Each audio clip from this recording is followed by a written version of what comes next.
After escape from Tarkov launch at its brand new in-game currency system recently, a critical systemic bug spread widely. A large number of ordinary players triggered the vulnerability unknowingly during normal gameplay, only to receive indiscriminate permanent bans from the official team. This controversy stemming from a developer side bug has once again sparked fierce disputes across the player community. The core truth of this incident is clear. Loopholes originate from developer negligence, and their consequences should never be borne by players. The official one-size-fits-all ban represents a complete misalignment of responsibility and dereliction of operational duty. First and foremost, there is universal consensus in the gaming industry. All systemic flaws and program bugs impede official games fall under the sole responsibility of the developer. What paying players purchase is a complete, stable, and compliant gaming service, rather than an unpolished, defective product equivalent to an unfinished test version. The no currency bug is caused by underlying code logic flaws, missing numerical verification, and system compatibility errors on the developer side, rather than malicious cheating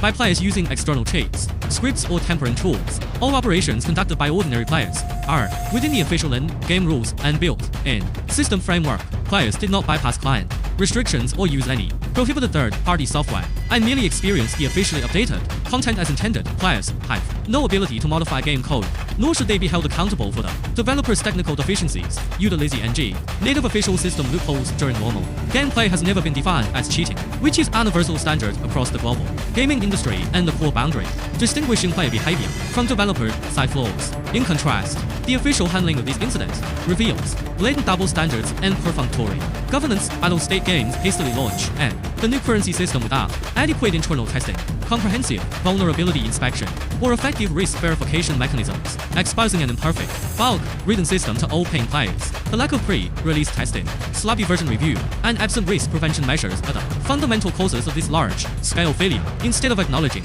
its development negligence, rolling back the defective version, fixing vulnerabilities urgently, or releasing risk reminder announcements, the official team chose the simplest and most brutal solution, punishing ordinary players and shifting all technical errors onto consumers. What makes players even more unacceptable is the official's long-standing unreasonable penalty logic. According to public official data, nearly half of the over 25,000 account bans issued in the first quarter of 2026 were not triggered by cheating behavior, but by false penalties and collateral bans caused by various systemic bugs and mechanical flaws. For a long time, BSG has adhered to an operational model of harsh punishment, negligible fixes, and zero accountability, while cheating tools such as aimbots and wall hacks run rampant. With delayed and ineffective crackdowns, the official team strikes harshly against innocent players the moment self-made bugs and system failures appear. Genuine cheaters who ruin the gaming environment persist without adequate punishment, while legitimate paying players repeatedly bear the consequences of official errors. Such misplaced law enforcement has long violated the basic bottom line of fair game operation.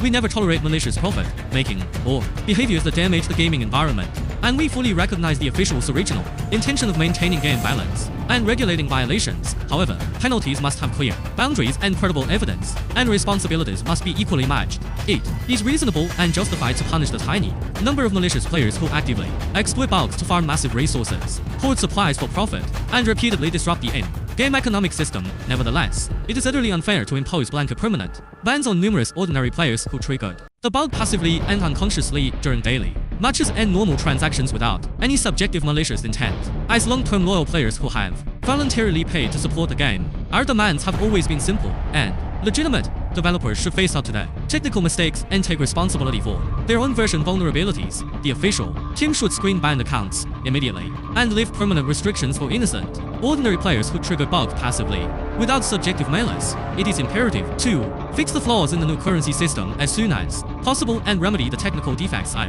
the updated version. The official should also address the long-standing false ban issue and establish a transparent and effective appeal and review mechanism instead of covering up development and operational dereliction of duty through arbitrary bans. The foundation of any game lies in its players, not brutal penalty mechanisms. As a commercially successful game with a large community of loyal paying users, it must uphold the basic bottom line of distinguishing rights and responsibilities, respecting players, and admitting mistakes. Bugs are the developer's fault and should never be used as a reason to sanction players. Technical flaws should never become a burden borne by innocent consumers. We urge the official team to abandon arrogance, face up to existing problems, revoke unjust bans, make sincere remedies, and solve issues through optimization and accountability, rather than covering up dereliction of duty with reckless penalties.